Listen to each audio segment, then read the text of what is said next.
Vamos a continuar con el programa. Damos inicio a la última plática del módulo antes de dar inicio a la mesa redonda. Vamos a continuar con el tema de uso de esteroides en el embarazo para disminuir la morbilidad respiratoria en el recién nacido. ¿Lo sabemos todo? El ponente es el doctor Daniel Saldívar Rodríguez, también egresado de nuestra UMAE. Él es médico cirujano y partero por la Universidad Autónoma de Querétaro.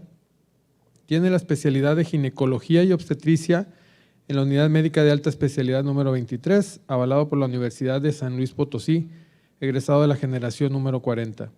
La subespecialidad en medicina materno-fetal, también de nuestra UMAE 23, avalado por la Universidad de Monterrey, la generación número 5.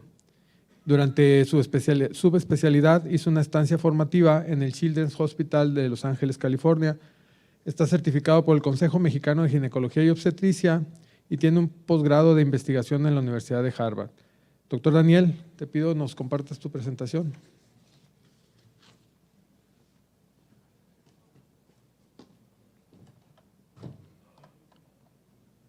Hola, buenos días. Para mí es un gusto estar aquí. Yo, desde que salí, no sé si me han invitado a muchas o pocas pláticas, pero sin duda esta es la que más gusto me ha dado y la que más orgulloso me siento de estar aquí platicando con ustedes. Y justo el día de ayer en la noche platicaba con mi amigo Poncho, con el doctor Alfonso Sánchez, sobre el tema que iba a dar hoy y me decía, pues es que eso ya está muy visto y parece que sí, parece que ya está muy visto, pero vamos a ver cómo, a pesar de que ya está muy visto, parece que no entendemos muy bien el cómo podemos sacar el máximo provecho de esta intervención, que es una de las intervenciones que más vidas ha salvado sin duda, pero también una de las intervenciones que todavía tiene mucho más potencial del que hemos visto hasta ahorita. Voy a hablar de la importancia de aplicar los inductores de madurez pulmonar, de la importancia de saber usarlos bien, las evidencias acerca de su eficacia en diferentes etapas del embarazo, también de los efectos adversos que pueden tener los inductores de madurez pulmonar a corto y a largo plazo, revisar un poco las recomendaciones que hay sobre el uso en diferentes guías internacionales. 15 millones de bebés nacerán prematuros cada año actualmente. El 10% de los embarazos terminará en forma prematura antes de semana 37, siendo la prematurez la principal causa de muerte y de hospitalización del recién nacido. No hay nada que mate más a un bebé cuando nace que el nacer prematuro. Y la principal complicación son las complicaciones respiratorias. Si bien los recién nacidos no son todo pulmón, sí la complicación respiratoria es en la mayoría de los casos el desencadenante para que después fallen diferentes órganos, diferentes sistemas y termine el desenlace fatal en estos recién nacidos. No es nuevo el uso de inductores. El primer artículo, y este es uno de los artículos que cambian la práctica clínica, fue de 1972 del doctor Liggins, en donde a pacientes de menos de 37 semanas las aleatorizaron en dos grupos. A uno les daban betametasona y al otro grupo el tratamiento tradicional, que en ese momento era solo intentar prolongar el parto. Aquí vemos que desde aquí se ve una reducción muy importante en la mortalidad neonatal y en el síndrome de distrés respiratorio. Y desde aquí vemos que se abre como un grupo especial, que es el grupo de menos de 32 semanas, en los que la reducción fue mucho mayor. Fíjense, estamos hablando de que los controles tenían 70% de morbilidad respiratoria contra solo 12% en el grupo, el grupo expuesto a esteroides. Y si bien metodológicamente actualmente este estudio podría tener muchas críticas, lo que no es discutible es el resultado tan contundente que tuvo. A partir de ahí, hasta ahorita ha habido diferentes publicaciones, más de 30 ensayos clínicos de buena calidad, ensayos aleatorizados que confirman los resultados y que ahora nos dicen que no solo los esteroides actúan a nivel pulmonar, sino que también actúan como un estabilizante circulatorio, y entonces se han visto reducciones también en las otras dos complicaciones principales del prematuro, que es la enterocolitis necrotizante y la hemorragia interventricular. Todo esto lo logran porque actúan acelerando el desarrollo de neumocitos tipo 1 y tipo 2. Y entonces hay cambios tanto bioquímicos como cambios estructurales en el pulmón después de la administración de esteroides. En los neumocitos tipo 2 actúan específicamente en la aceleración de producción de surfactante, y este es el cambio más importante, la producción de surfactante, pero también inducen el aumento de los canales de sodio, lo cual permite que al nacimiento la absorción de líquido pulmonar que hay en el recién nacido sea más rápida. Aumenta la producción de enzimas antioxidantes en el pulmón, y existen cambios estructurales en el aumento de alveolos y en el aumento de neumocitos tipo 1 y tipo 2, visibles desde las primeras horas de aplicación de los esteroides. Como veremos más adelante, estos cambios estructurales son permanentes, pero no son los más importantes. Los más importantes son los cambios bioquímicos, y estos son temporales. Para que todo esto suceda, es importante que la aplicación de esteroides se dé cuando el desarrollo pulmonar esté en una etapa en la que el pulmón ya sea capaz de responder al estímulo del esteroide, y esto es en la etapa sacular. Y clásicamente hemos visto o hemos dicho que la etapa sacular empieza en semana 24. Ahora, sabemos que habrá fetos en los que su etapa sacular empiece desde la 22, otros tal vez un poco más en forma más tardía, pero en general un promedio empezará en la semana 24, y es ahí donde el pulmón es capaz de responder a los esteroides. Es por eso que en países en donde se está intentando llevar la viabilidad a menos de semana 22, la principal intervención no va enfocada al uso de esteroides, sino va más bien enfocada a manejo postnatal, pero bueno, esto es tema de otra plática. Y quiero ir haciendo 3 grupos de acuerdo a las semanas de gestación en la que vamos a usar estos esteroides. Y la primera pues es el grupo clásico entre semana 24 y 34, y aquí no me voy a extender mucho porque aquí la evidencia es contundente sobre el uso y favorece el uso de esta intervención. La última revisión de Cochrane se publicó en 2017 y sigue vigente, y encuentra una reducción significativa del síndrome de distrés respiratorio, una reducción significativa en la ventilación mecánica, en la necesidad de ventilación mecánica en los recién nacidos. Importante decirlo también, no hay un aumento en la mortalidad materna o en las complicaciones infecciosas del puerperio o del embarazo, como podría temerse. Y tampoco hay diferencia en enfermedad pulmonar crónica a largo plazo. Entonces el principal beneficio es a corto plazo. Y no solo, como decíamos, a nivel pulmonar, sino también hay una reducción prácticamente de la mitad de los casos de hemorragia interventricular, también la mitad de los casos de enterocolitis necrotizante, un 30% de reducción en la mortalidad neonatal y un 34% en la infección sistémica del recién nacido. Y muchos de estos cambios son secundarios a la disminución de la dificultad respiratoria. Por ejemplo, la infección sistémica claramente está relacionada con la disminución en la dificultad respiratoria, pero también hay un efecto claro de madurez en otros tejidos, por ejemplo, en intestino. Y ya cuando nos salimos de este grupo de pacientes entre semana 24 y 34 es donde las decisiones empiezan a tornarse mucho más difíciles. Antes de semana 24, no solo en este tema, sino prácticamente en cualquier complicación en obstetricia, antes de semana 24 las decisiones son muy difíciles. Y aquí tenemos que estar muy conscientes de en qué institución estamos trabajando y cuál es la viabilidad de nuestra institución.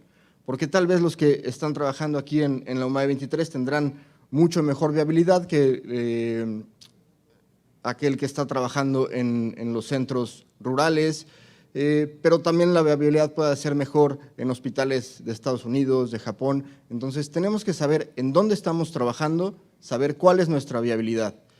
Y después tenemos que conocer muy bien las ventajas y desventajas de manejo agresivo contra los cuidados paliativos, y todo eso explicárselo a la paciente.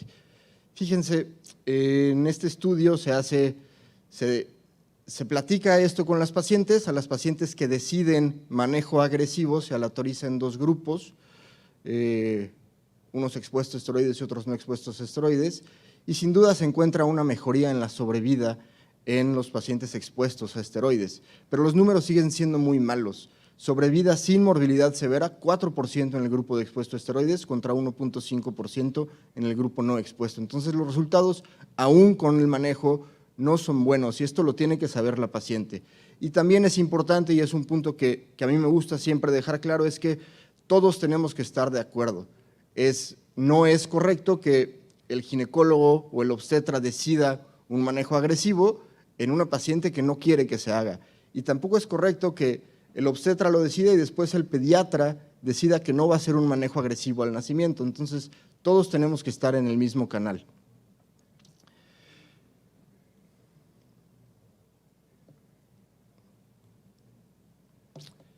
Y nos vamos después al grupo entre semana 34 y 37. En el 2016 se publica este artículo, que es otro de los artículos que también cambian la práctica clínica, porque parecería que a partir de semana 34 era como un punto mágico en el que semana 33.6 el bebé estaba expuesto a muchos riesgos, pero una vez pasando semana 34 se soluciona el problema porque a partir de ahí puede nacer y no va a tener ninguna complicación, o por lo menos esa es la idea que dan los libros de obstetricia de los últimos años, ¿no?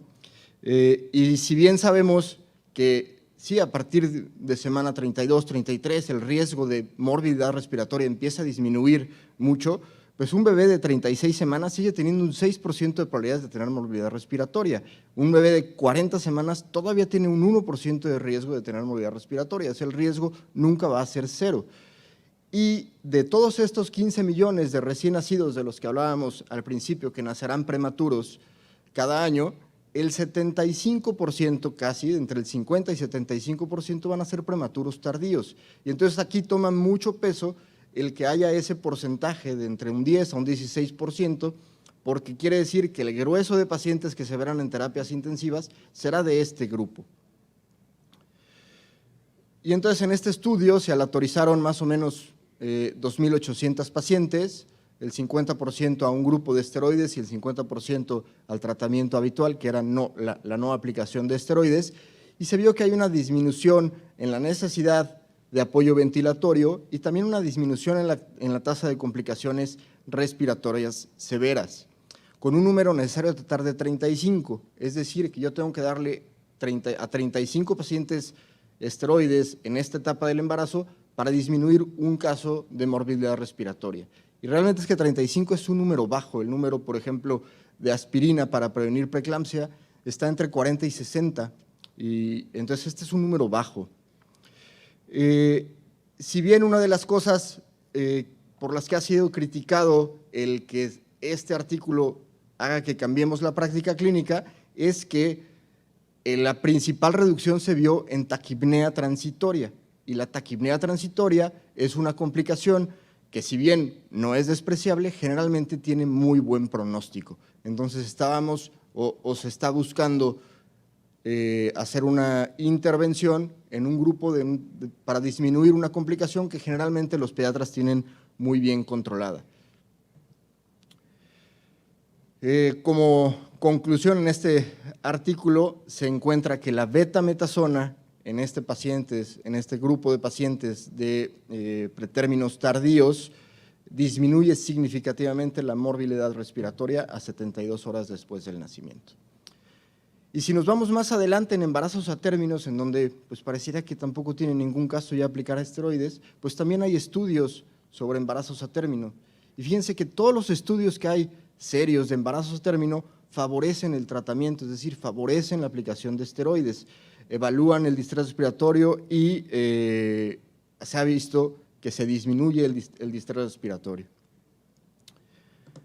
Aquí en esta gráfica que ven a la derecha, ven en la línea de arriba los casos observados de admisión por complicaciones respiratorias, y son mucho mayores en el grupo control, que es el de arriba, que en el grupo expuesto a betametasona, que es el de abajo.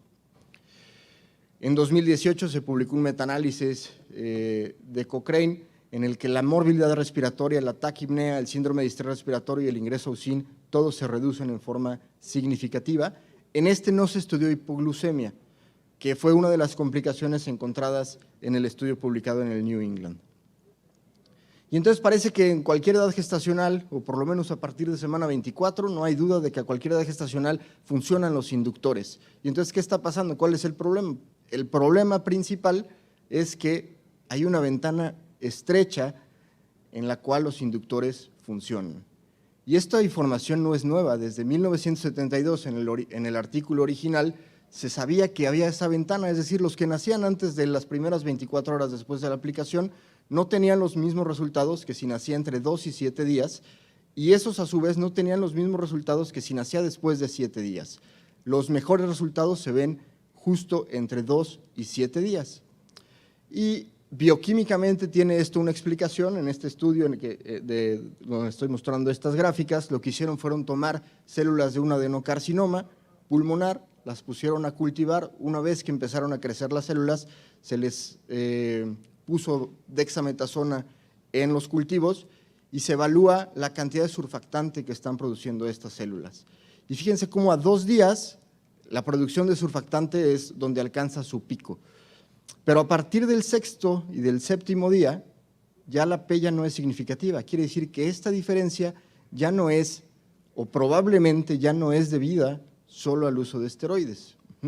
Entonces, ¿qué nos dice esto? Que bioquímicamente hay una razón para pensar que estos efectos no son permanentes. Y después, clínicamente, también se ha comprobado desde, por ejemplo, este es uno de los primeros estudios grandes que encontré, 2019, en donde se ve que la máxima eficacia fue de 2 a 7 días. La estimulación de producción del surfactante es reversible, pero, bueno, también encuentran que hay efectos fisiológicos demostrables desde las primeras 6 horas, con lo cual lo ideal es que el nacimiento sea entre 2 a 7 días, pero vamos, que si la paciente va a nacer antes de estas 24 horas no es una razón para no aplicar esteroides.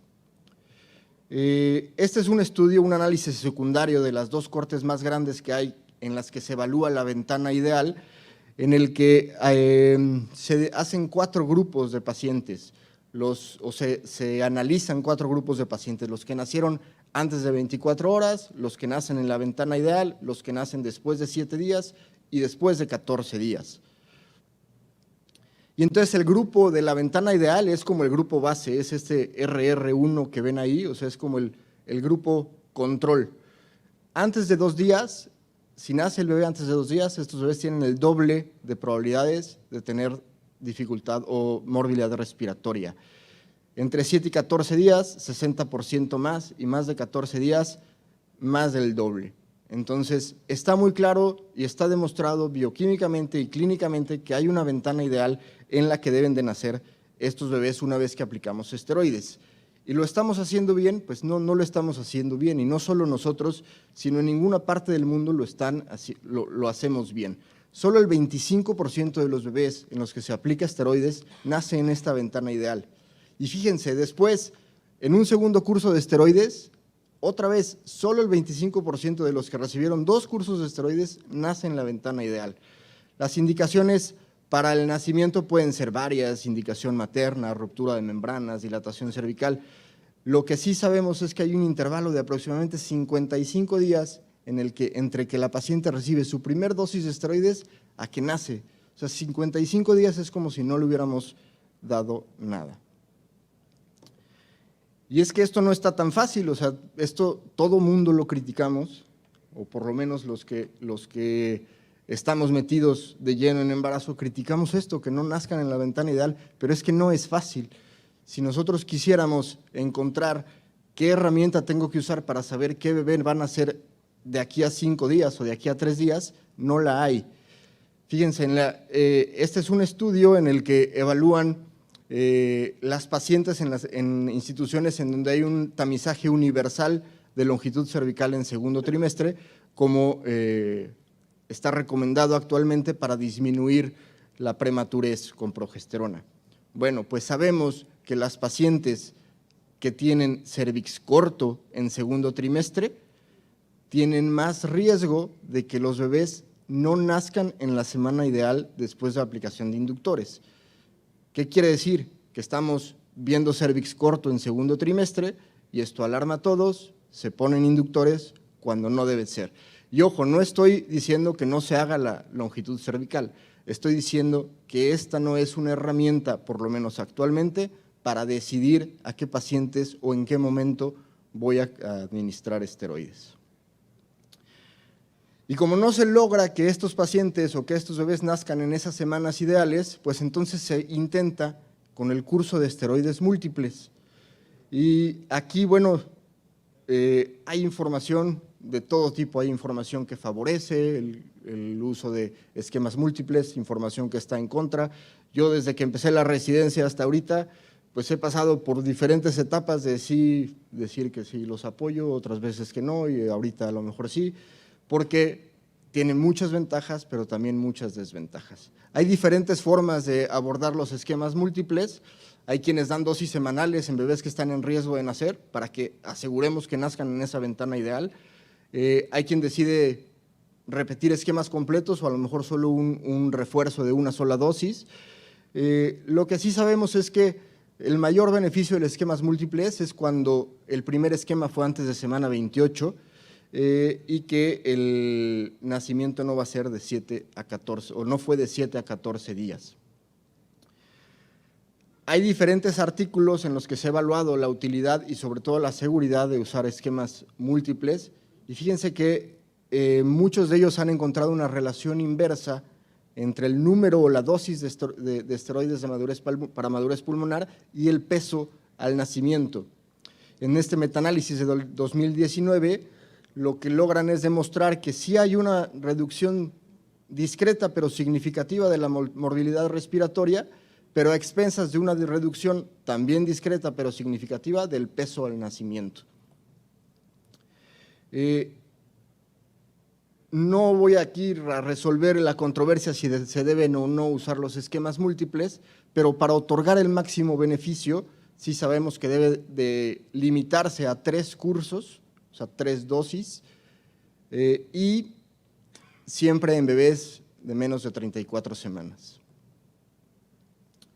Este es el resultado de la última revisión de Cochrane que fue publicada en 2021 en la que se estudia esto, esquemas múltiples, y se ve que sí, en el neonato hay una reducción de distrés respiratorio sin encontrar una diferencia en el neurodesarrollo de 2 a 8 años, pero fíjense, este se fue publicado en enero de 2021, fue revisado hasta enero del 2021. En cuanto al medicamento de elección, sabemos que tanto betametasona como dexametasona son opciones adecuadas, aceptables, no hay realmente ventajas de uno o de otro. Por ejemplo, esto que pongo aquí no está aquí, pero se cree o hay algunos artículos en los que se ve un aumento de enterocolitis necrotizante en dexametasona, pero después hay otros que han demostrado lo contrario. Entonces, realmente es que cualquiera de las dos opciones son aceptables. ¿Por qué usamos estos? Estos son resistentes a la acción de esta enzima, la 11-beta HS2. Esta es una enzima que hidroliza los esteroides y entonces estos dos, dexametasona y betametasona, son los que son más resistentes a esta enzima. No hay que cambiar las dosis en obesidad o en pacientes con diabetes, no hay razón para hacerlo. La hidrocortisona debe mantenerse como última opción solo en caso de no tener dexametasona y betametasona. Ambroxol, la TSH, el TRH, el fenobarbital, vitamina K, se ha intentado, se ha estudiado sin encontrar realmente un beneficio o una ventaja sobre los clásicos. Sobre las dosis, bueno, pues tampoco es que hay que hablarlo mucho, 24 miligramos de betametasona es la dosis ideal, la dosis que más ha demostrado demostrar beneficio. Y ahora esto quería extenderme un poquito más sobre los posibles riesgos. Fíjense, en este estudio que es el ASTEX, se hace un seguimiento a largo plazo de los bebés que fueron expuestos a betametasona y se ve que, por ejemplo, entre 8 y 15 años, estos bebés, a la hora de aplicarles tests de neurodesarrollo, no hay una diferencia significativa, pero si se iban a investigar en las escuelas, se daban cuenta que los bebés expuestos tenían más probabilidades de estar enrolados en grupos de bajo aprovechamiento académico. Se han hecho diferentes estudios acerca de esto, de los posibles riesgos, sobre todo en el neurodesarrollo, en alteraciones del eje hipotálamo hipoficiario, y realmente es que no había evidencia contundente. Algunos artículos favorecían o más bien demostraban que había cierto riesgo en el neurodesarrollo con disminución en el IQ, otros no, hasta el 2022, en este estudio de JAMA Pediatrics, que este estudio no fue incluido en la revisión que yo les mostré de Cochrane. Se hace una revisión sistemática muy grande en la que se estudian 30 estudios que incluyen 1.25 millones de niños, y en los que se ve que cuando se aplican esteroides antes de semana 34, el riesgo de deterioro del neurodesarrollo es menor en el grupo expuesto, es decir, esos bebés tienen mejor neurodesarrollo.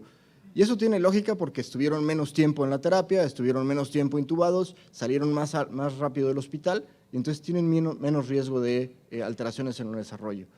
En el grupo de prematuros tardíos y de término hay más riesgo de alteraciones en el neurodesarrollo, hay más riesgo de desórdenes mentales, de desórdenes psiquiátricos o conductuales. Ahora, hay una debilidad grande de este estudio, que es que no toma en cuenta las condiciones del embarazo, es decir, estos tardíos en los que se aplicó inductores seguramente que eran embarazos más complicados, eran embarazos que no estaban en las condiciones óptimas, pero los números son de llamar la atención. Con lo cual, esto también ya lo sabíamos, que esto podía pasar. ¿Por qué? Porque cercano al término hay una oleada de esteroides en el feto, pero también se eleva a esta misma enzima de las que yo les hablaba, que protege al cerebro de los efectos del cortisol en el cerebro. Y si estamos viendo que betametasona y dexametasona son resistentes a esta enzima, entonces el cerebro fetal va a estar más expuesto a estos esteroides en una etapa en la que normalmente ya no debe estar expuesto a dosis altas de esteroides.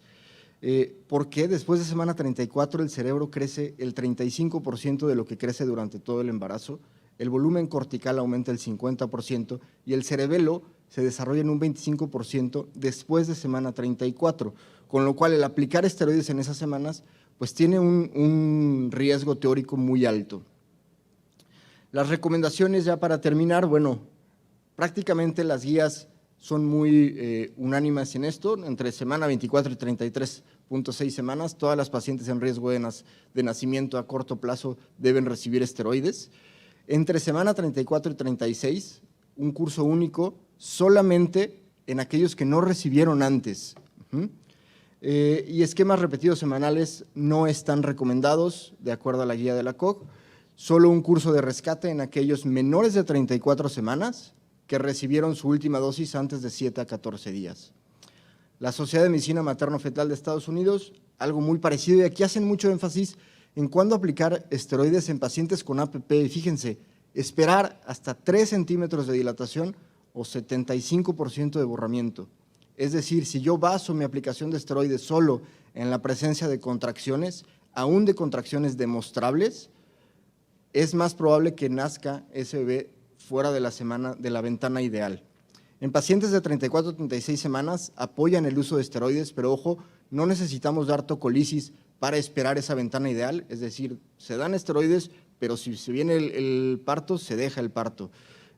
No dar esteroides hasta tener un plan claro sobre el nacimiento, es decir, por ejemplo, paciente con hipertensión gestacional o con restricción del crecimiento, que son causas muy frecuentes de nacimiento entre estas semanas,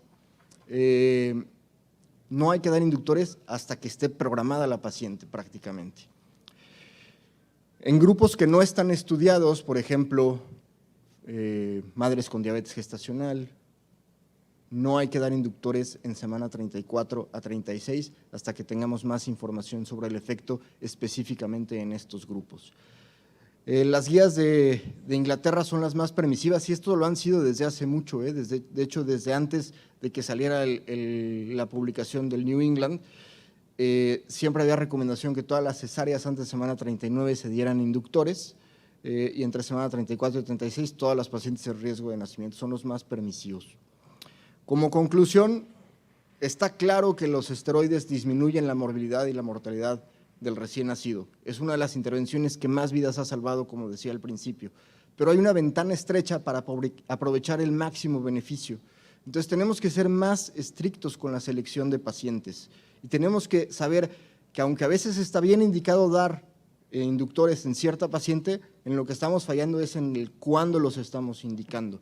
Después de semana 34 todavía hay riesgo de dificultad respiratoria, entonces la aplicación en este lapso de esteroides es benéfica, pero tenemos que saber a qué paciente se lo voy a dar y la paciente debe saber que hay riesgos posibles a largo plazo y entonces tenemos que tomar una decisión en conjunto con la paciente para saber si quiere que se apliquen o no los inductores de madurez pulmonar.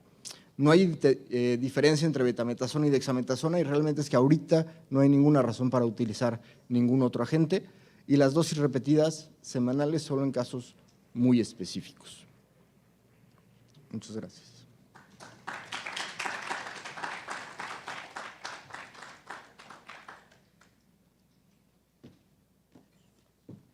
Bueno, pues muchísimas gracias al doctor Daniel Saldívar por esta excelente ponencia, no esperaba menos de usted, y le entregamos su reconocimiento y un detalle.